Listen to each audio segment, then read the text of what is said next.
Welcome to Tales of Woodland Terror. I'm your host, The Woodsman. Tonight's story, The Bark is Worse Than the Bite. Enjoy. Chapter 1.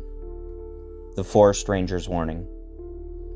Morgan Riley had been the new forest ranger at Blackwood National Forest for exactly 3 weeks when she first noticed the peculiar markings on the trees. They weren't like anything she'd seen in her 12 years of forestry service. Deep, angular gouges that seemed to follow no natural pattern, as if something had tried to carve the symbols into the ancient bark. The old-timer she was replacing, Ranger James Cooper, had given her an odd warning on his last day. "Whatever you do," he said, his weathered face usually serious, "don't follow the howling after sunset. No matter how human it sounds, no matter how much it sounds like someone crying for help, just don't." She'd laughed it off then, attributing it to the eccentricities of a man who'd spent too many years alone in the woods. But now as she traced her fingers along another set of fresh markings that seemed to have appeared overnight, that warning echoed in her mind with newfound significance. Chapter 2. The Missing Hikers. The first disappearance barely made the local news. A solo hiker who'd strayed from the marked trails. These things happened occasionally, and most of the time the lost were found within 48 hours, sheepish and dehydrated, but otherwise unharmed. But when 3 or more hikers vanished within the span of 2 weeks, all from the same section of the forest, the media began to take notice. Morgan spent countless hours combing through the area where they were last seen, finding nothing but those same strange markings on the trees, now appearing with increasing frequency. The bark around these markings seemed different, darker, almost black, and when she touched it, the surface felt warm, as if the tree itself had a fever. What troubled her most was how the markings seemed to form a perfect circle around a clearing that wasn't marked on any of her maps. A clearing where the grass never seemed to move in the wind. Chapter 3. Carried by the Wind. As October drew to a close, the forest began to change in ways that defied explanation. Morgan started finding patches of trees where all the leaves had turned black instead of the usual autumn colors, as if they'd been burned by an invisible fire. The local wildlife seemed to avoid these areas entirely. No birds sang there, no squirrels gathered nuts, not even insects dared venture near. But the most unsettling change was the sound. During her patrols, Morgan began to hear what seemed like whispers carried on the wind, fragments of conversations in a language she couldn't quite understand. At first she convinced herself it was just the natural sound of the forest distorted by the wind and her increasingly anxious mind. But then she started to recognize patterns in the whispers, and sometimes, just sometimes, she could swear they were saying her name. Chapter 4. Bark Eaters. While organizing the ranger station's archived files, Morgan discovered a leather-bound journal wedged behind a filing cabinet. The journal belonged to a ranger who'd worked in Blackwood during the 1950s, and its pages were filled with increasingly frantic entries about something he called the Bark Eaters. The early entries described similar markings to what Morgan had been finding, but the later ones spoke of something far more terrifying.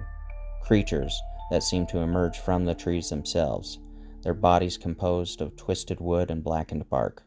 The final entry, dated October 31st, 1957, was a hastily scrawled warning. "They're not marking the trees. They're changing them. The forest is becoming something else, something hungry. If you're reading this, run."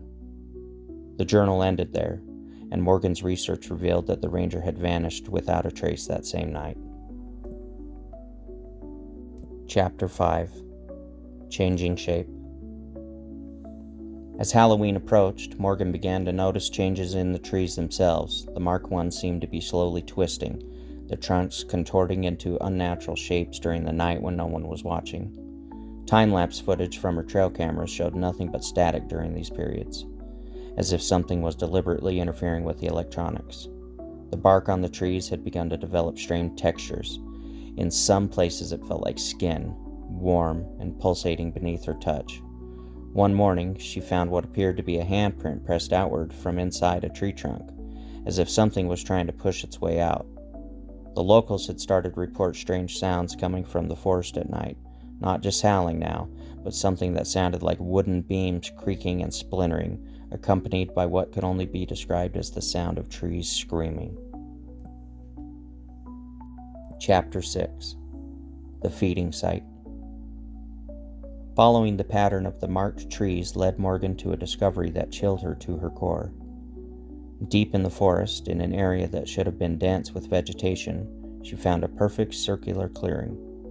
The ground was bare, except for what appeared to be ancient symbols carved into the earth itself, their patterns matching the markings on the trees. At the center stood a massive oak tree, its trunk twisted into an unnatural spiral, its branches reaching downward like grasping fingers.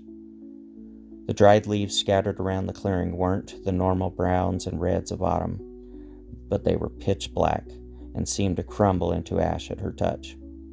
Morgan's research would later reveal that this site had been marked on maps dating back to colonial times, always with the same warning: "Here the forest feeds." Chapter 7. Beneath the Canopy. The first physical change Morgan noticed was in her hands. After weeks of touching the marked trees, documenting their positions, and taking bark samples, she discovered small, bark-like patches beginning to form on her palms. They were rough and dark, just like the markings she had been studying, and no amount of scrubbing would remove them. Her dreams became filled with visions of roots pushing through the soil, of sap flowing like blood, of leaves unfurling in the darkness. She began to understand the whispers in the woods, and worse, she began to whisper back. The forest was calling to her, trying to make her a part of something ancient and hungry, something that had been waiting in these woods since before humans first walked beneath its canopy. Chapter 8. The Missing Ranger. When Morgan failed to check in for her morning radio call, her supervisor sent the search team to the ranger station. They found her cabin empty, her bed unslept in, and her last log entry describing her plan to investigate strange sounds coming from the feeding site. The search team followed her trail to the clearing, where they found her ranger hat and radio abandoned at the base of the twisted oak. But what made them retreat in terror wasn't the items she'd left behind. It was what they saw in the tree itself. There, in the spindly trunk, they could make out what appeared to be a human face pressed against the bark from within, its features distorted but recognizable as Morgan's. As they watched in horror, the face slowly receded into the wood, leaving nothing but another strange marking where it had been. Chapter 9. The Legacy. The investigation into Morgan Riley's disappearance went cold almost immediately.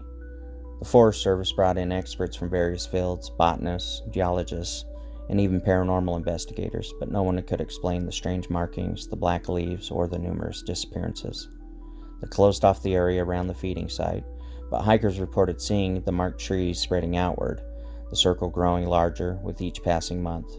Morgan's final report, found on her laptop, contained thousands of photos documenting the change in the forest, along with a disturbing conclusion. The trees aren't being marked by something, they're being changed into something. And now I know why no one ever finds the missing people. They're still here in the forest. They've just become part of it. Chapter 10. The Warning. A year after Morgan's disappearance, a new ranger was assigned to Blackwood National Forest. During their orientation, they received a standard pack of information, including a peculiar note that had been added to the Forest Service manual. If you hear howling after sunset, do not investigate. If you find trees with strange markings, do not touch them. If you hear whispers in the wind that seem to know your name, request an immediate transfer. But the most disturbing addition was a recent photograph of the feeding site's central oak tree. In it, dozens of faces could be seen pressed against the bark from within, their features twisted in eternal screams. And there, near the bottom of the trunk, was a fresh marking that looked suspiciously like a ranger's badge, with the name Morgan Riley, carved beneath it in the same angular pattern as all the others. The forest of Blackwood had claimed another guardian, and its hunger was far from satisfied.